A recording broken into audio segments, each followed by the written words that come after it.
If you're an author or plan to be one, get excited because this podcast is for you. Book Marketing Mentors is the only podcast dedicated to helping you successfully market and sell your book. If you're ready for empowering conversations with successful marketing mavens, then grab a coffee or tea and listen in to your host, international best-selling author Susan Friedman. Welcome to Book Marketing Mentors, the weekly podcast where you learn proven strategies, tools, ideas, and tips from the masters. Every week, I introduce you to a marketing master who will share their expertise to help you market and sell more books. Thank you for tuning in to today's show. And before I bring on today's guest, I want to share with you an offer that you may well be interested in, and that is a 125-point checklist to uncover profitable income streams from your book. I know that many of you are looking to make money with your book. Here are some ideas that you may not have thought about. If you would like a copy of this, then email me at susan@bookmarketingmentors.com. There's also a link below in the show notes. So make sure that you grab your copy and also subscribe to this podcast because you don't want to miss an episode of our great experts who share their wisdom with you. Now, let's get on with the show. Today, my special guest is Mila Johansen. Mila is a public speaker, writing coach, teacher, and writer. She's the author of 5 books and several short screenplays. She loves giving people permission to write and publish their short book and teaches them how to do it. All the way from her organic citrus ranch in Northern California. Mila, what an absolute pleasure it is to welcome you to the show, and thank you for being this week's guest expert and mentor. Oh, thank you, Susan. Thanks for having me on. I'm so excited to talk to you about writing and publishing. Excellent. And I know your area of specialty is short books. Talk to us about what exactly do you call a short book? Well, the shortest book you can publish on Amazon with a spine, which is nice to have a spine, is 36 pages.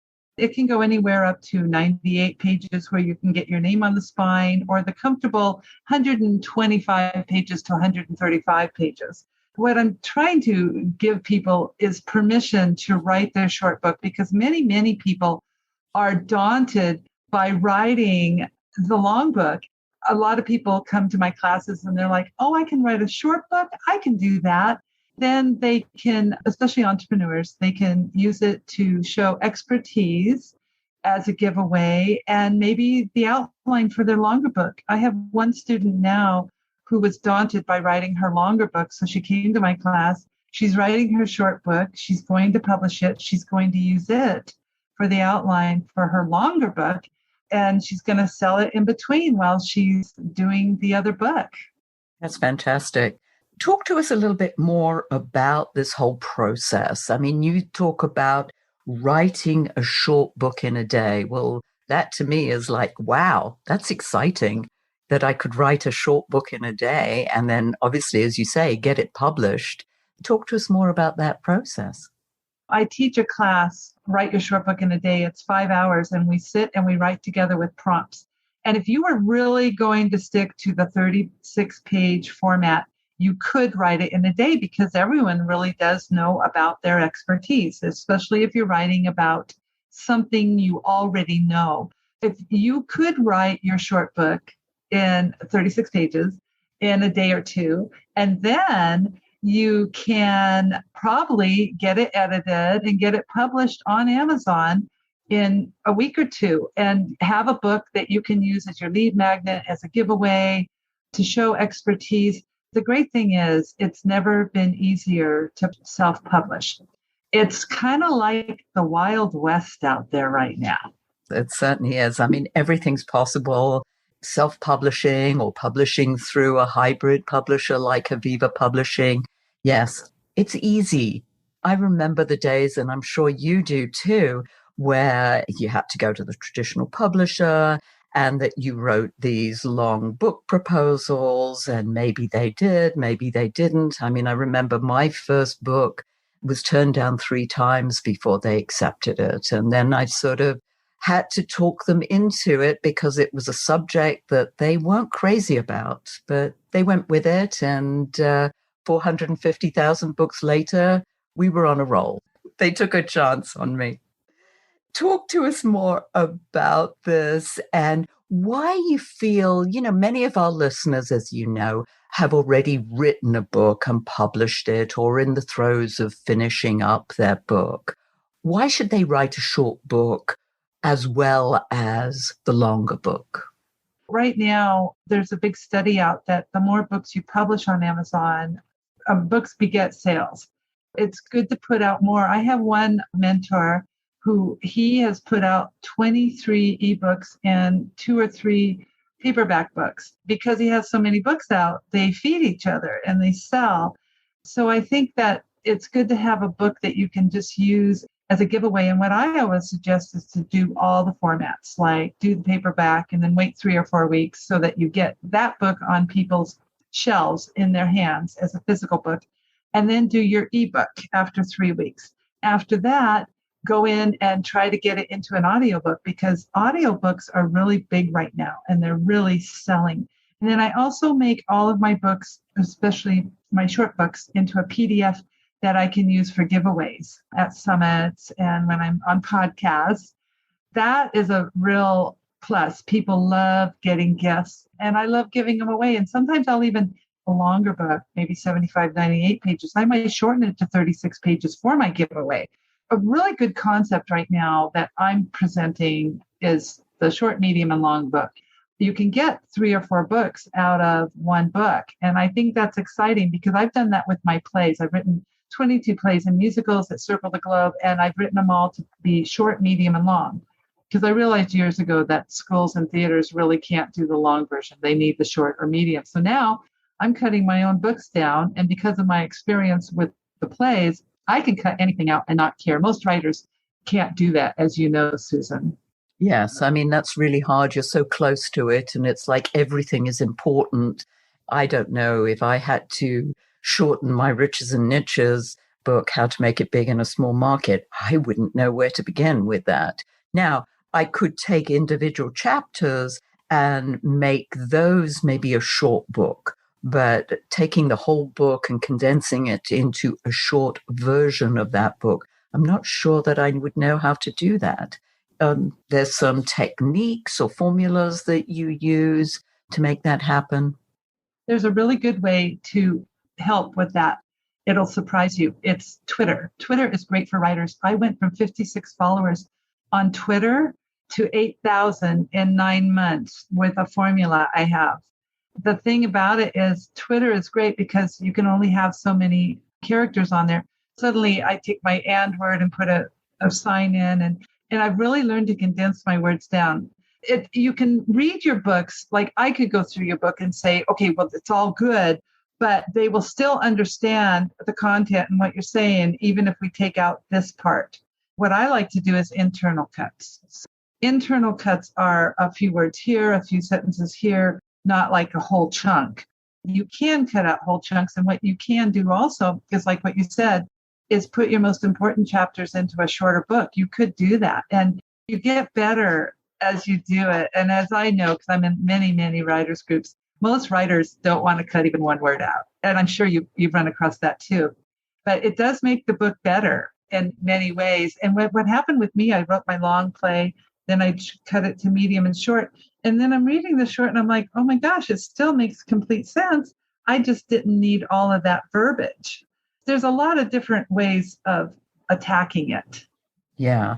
It's interesting that you should say that, because I'm a great lover of tips, and the fact that you saying picking out the internal tips and then maybe elaborating on those. I often talk about the fact that you can put 10 tips together and you write 100 words for each tip and you've got a 1,000-word article.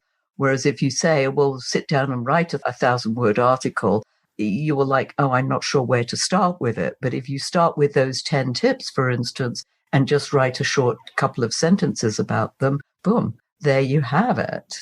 I have a friend who's done blogging for a long time. She has about 500 blogs. I said to her one day, why don't you take those blogs and put them into 5 books?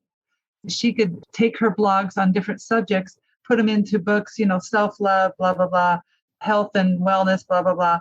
And then she could put those into books. This is something a lot of you could be thinking of, is to taking your blogs you've already written, they're well written, and you put them into short books. And another thing is I teach these other tips on how to do it. So for one thing, when I want to extend my book a few pages, I'll take every paragraph and double space between them, which makes it easier to read. Like blogs, you know how blogs are now, they're in short little bullets with 2 spaces between them. And then I'll also, instead of doing 1.0 spacing between sentences, I'll do 1.5 between. And then what that does is it extends my book. And then I always extend it with a lot of value at the end. My 101 Surprising Tips to Promote Your Book. I put in all sorts of things like writers' convention workshops, key shortcuts on computer, and writer shortcuts, like MC and MS. I gave a lot of value by adding in more information at the end of the book. You also want to tie yourself to other writers by having someone who has a lot of books on Amazon write the foreword for you and then put their bio and their picture at the end of the book. That's a great point, is getting that endorsement credibility from somebody already out there who's a known entity, because sometimes you come onto the market, you're totally unknown and you're trying to get people's attention. But as an unknown, it's hard. But as you said, having more books to your name, if somebody likes your writing, there's a tendency that they want more from you. They may buy everything that you write. So yes, keep putting it out there. Don't just rely on that one book to do everything for you. This is a great way. And I love the idea of repurposing your material in whatever way you can. I mean, you talk about doing screenplays, and you're turning your books into screenplays or your screenplays into books, whichever way it is. It depends. Some of my screenplays are just, individual. But also I just took a workshop with Jack Canfield, who wrote Chicken Soup for the Soul. And he was really talking about series and how series sell. And he got 144 rejections before he did get his first book published, which I think is very inspiring for all of us if you did want to go the traditional route. But he was really talking about series, and they're talking about series now on Amazon workshops that they really are selling. They beget each other. They're building your algorithms, and it's a great way to do it. That's why if you had a set of blogs, you could put them into your books because you've already written them. They're already powerful. They're already there. And just so much that you've already written, maybe articles you could put into a book, maybe stories. There's just a plethora of opportunity out there right now. Yes. And I love the idea of a series. And if it's popular, hey, I love it even more, because you're right. I mean, it's like people want more. People want more of you. I still go back to this whole writing a book in a day. I just want more information about that because it just sort of boggles my mind. Talk to us a little bit more about, can you give us a few more insights into how you do this? Those tips, those nuggets, those prompts that you were mentioning.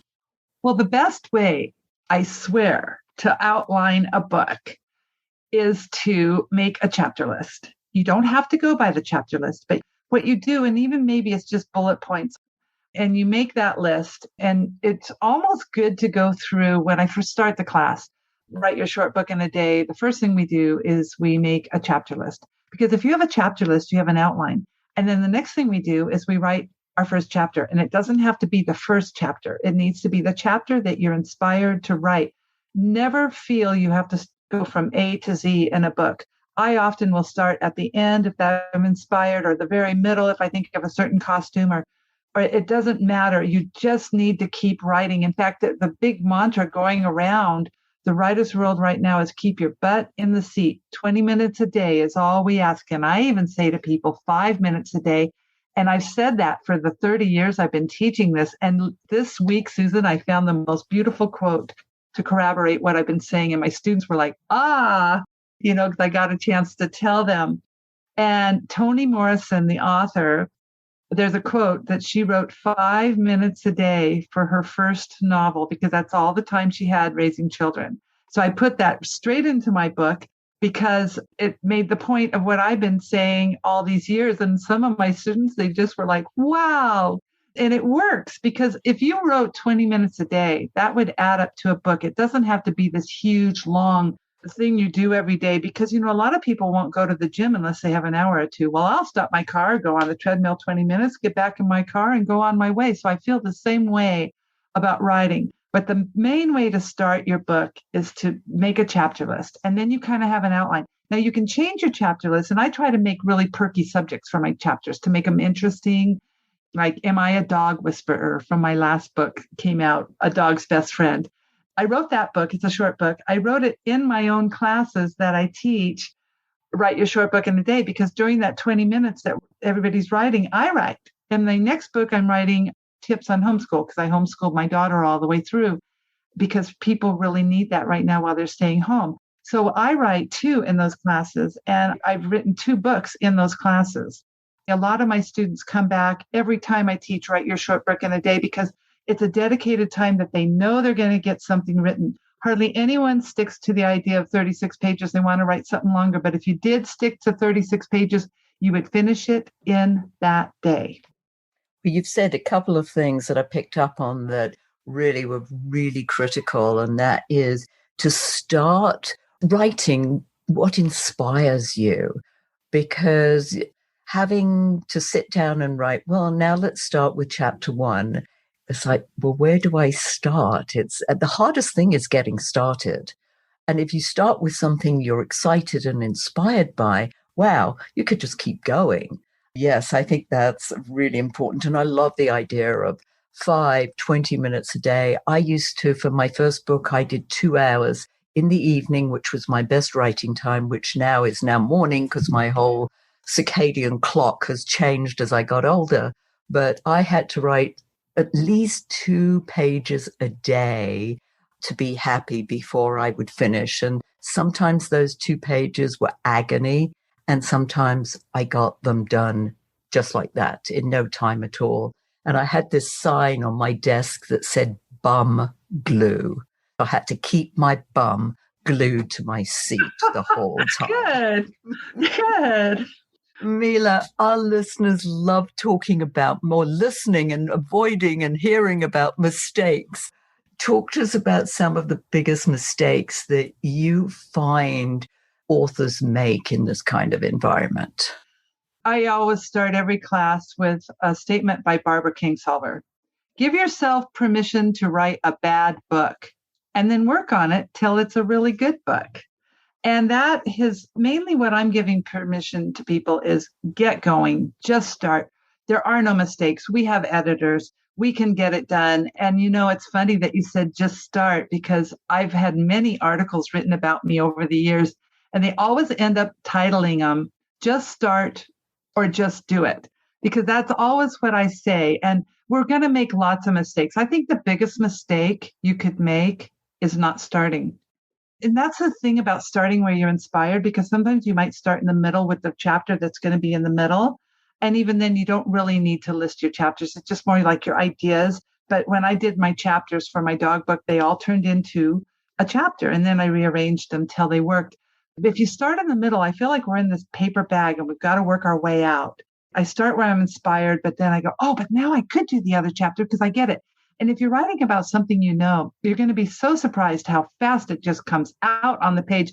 Everyone who comes to my classes, then they end up saying, oh my gosh, I didn't know I could write like this. I get people who haven't written, but they're entrepreneurs, but everybody's a writer. In my opinion, everyone's a writer. We may need editors, and that's good. And I always suggest you get your book professionally edited, even if you're going to do it in a few weeks, because we don't need more bad books out there. I mean, I'm sure you agree with me on that, Susan.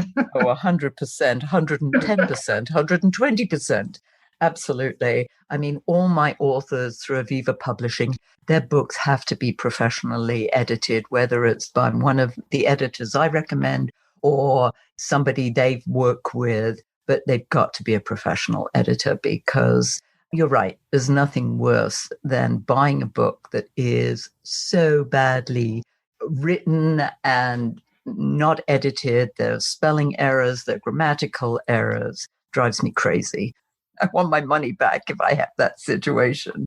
Even if the material is great, it just spoils it because to me, that sort of smells of unprofessionalism that you're prepared to put something out there that doesn't really represent you in the best possible way. And I believe a book represents you and what you stand for and your professionalism and the quality and all of those different things. I mean, even if it's subconsciously, we're judging all of these things all the time, whatever we're doing. Would you agree with that? Yes. And on the same note, though, I would like to say that most books, even when they're professionally edited, still we're going to find a few mistakes. So forgive yourselves that. Absolutely. I always remember that I quilted for a while. I did quilting. And they always said the best quilts had a small error in them. And they did that on purpose. I like because there's that. nothing perfect in this world. And so you're right. People get so upset when there's a typographical error in their book. Oh my goodness, this is like the end of the world. No, it isn't. I mean, I know somebody who sold a book and the pages were blank. Oh, God. I know. I mean, you've got to be a certain kind of personality to do that. And he is. The fact is that it doesn't matter. Things happen. And the main thing is that it's quality information that fill the pages, that they're not blank pages. But exactly. I think the main thing is just everybody has a book in them. Everybody. And it's so exciting right now. I just taught my class from Penn to publish a 6-week course. And I'm teaching it again in April. And it was so exciting because every single person there had the greatest idea. And they were all very, very good writers. Most people are better writers than they suppose they are. And then here's what happened. They all come in with the idea of what they're going to write. Half of them, after they heard the ideas of other people and we talked about things, half of them ended up pivoting to a completely different subject. So I thought that was very interesting. So give yourself permission, like, oh, I want to write this book too. So sometimes I actually write 2 or 3 books at the same time because they feed each other. Do you find that people tend to, and especially in the beginning, that they try and write the way they had to in English class, editing as they go? What are your rules about things like that? Okay. For one thing, right now, let's say I wrote my dog book. Because I had just written my intellectual book about my grandmother from cowgirl to Congress. It was her memoir, but I had to go and put footnotes. And I mean, it took 1.5 years, 2 years to put that book together. So I had to write a fluffy book next, and that was the dog book. So I did it very chatty. Right now in business world, a lot of people are writing their books, what I call chatty, which is like, all right, now repeat after me. You're going to get a professional headshot. Professional. I mean, I kind of did chatty chat. Oh, that was my 101 ways to promote your book. But I got real chatty in these books and people are loving them because they're fun. I tell my students that you might want to choose chatty for your how-to book. Or if you're doing one on psychology, you may want to get a little bit more serious. There's different voices you want to use. And then there's also, you need to choose first person and third person. You make a lot less mistakes in first person. It's a lot easier. When you're writing in third person, you're going to have to really pay attention to your sentence structure and everything. This is really important. There's a man I met at Comic-Con, and he puts out a book a month. This is how he does it. He writes like Isaac Asimov, 8 to noon. That's what Isaac Asimov did. He writes 8 to noon in that time period. And if you were doing 20 minutes or 2 hours, he doesn't allow himself to do any research or editing because that is what will distract me. I'll just go and do some research and editing. That's like a cheat. He can only write new material during those 4 hours. And that is how he gets his books done. So you should make rules like that because you don't want to hide behind editing and research. So that's a big tip for you right there. Oh, research. I mean, as soon as I go onto the internet, I get lost down the rabbit warren because one source will lead to another source to another source. And before you know it, an hour's passed and I haven't written anything. And I've got so many bits of information that I think I want to include that it's overwhelmed. I love that idea of just writing for the sake of writing, getting it out there. I've also heard this idea of sort of stream of consciousness, that you just write. Whatever comes into your mind, you just write, because somewhere there's going to be a golden nugget you don't know about, but it'll come out, some connection between one thing to another thing to another thing, and who knows what's going to come out of that. So, Well, there's two forms of thought. I don't know if you've heard this, but there's pantsers and outliners. I'm a pantser. I fly by the seat of my pants. I write, but I've really gone back to handwriting in my notebooks when I can, because when I do that, my writing gets way deeper. Sometimes characters appear that I didn't expect were going to be there, and they become even major characters. That's when I'm writing a novel. Right now, in many colleges, they're not allowing kids to bring laptops anymore because they want them to handwrite the material because they retain it that way. I found if I go and I write with pen and paper, I'm getting way deeper and way different things are coming out. You can either be a pantser or an outliner. Some people are in between. Sometimes I do both. I wouldn't be afraid of either one. I would do whatever you do. And I think what you're saying is the main thing is get it down on the page and fix it later, like Barbara Kingsolver says. Yeah. Now, in your workshop, do people type out on the computer, or are they handwriting books? I offer both. Like when we're doing the Write Your Short Book in a Day, I say, well, have your computer ready or have pen and paper ready. And then I actually have a really wonderful PowerPoint that goes through everything I've just said to you today. I like to talk about pantsers versus outliners and writing on pen and paper versus computer. So I give everyone a choice, but I like to present both sides so they can choose. Excellent. If our listeners would like to find out more about your workshop and about you, Mila, how can they do that? You can go right now to my website, which is milajohansen.com. That's easy, milajohansen.com. I do have a sign up for the Write Your Short Book in a Day on April 10th. It's a Saturday for 5 hours. And you won't believe how fast 5 hours goes. I'm very entertaining, and we write 20 minutes. We talk about nuts and bolts for 20 minutes. We write for 20 minutes. It's on my site, Write Your Short Book in a Day on April 10th. And then I also have my big course coming up, which is the 6 weeks. And I give you the total nuts and bolts with a workbook and a book. You get every single aspect of getting your book done and getting it published fast. I have both of those workshops up on my website right now. Excellent. And I'll put a link to your website that listeners can find that. Those will be in the show notes, okay? And we always end off with our guests giving our listeners a golden nugget. What is your golden nugget, Mila?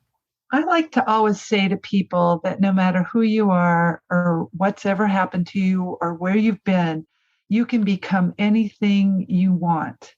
The world is your creation, and you can be anything, anytime.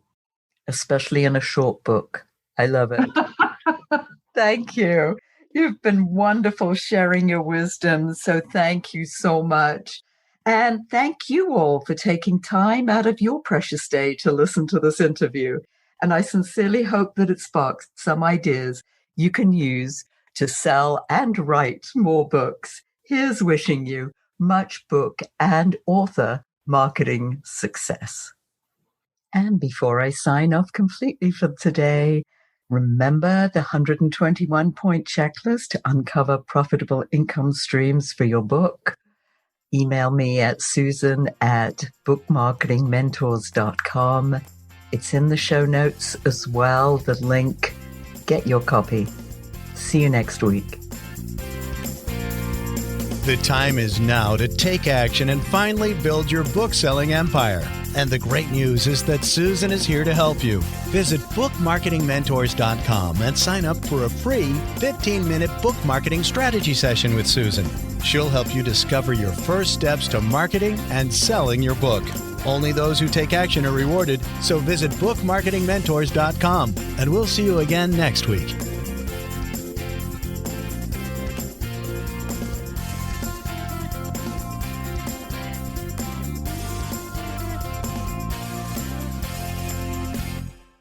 This podcast is a part of the C-Suite Radio Network. For more top business podcasts, visit c-suiteradio.com.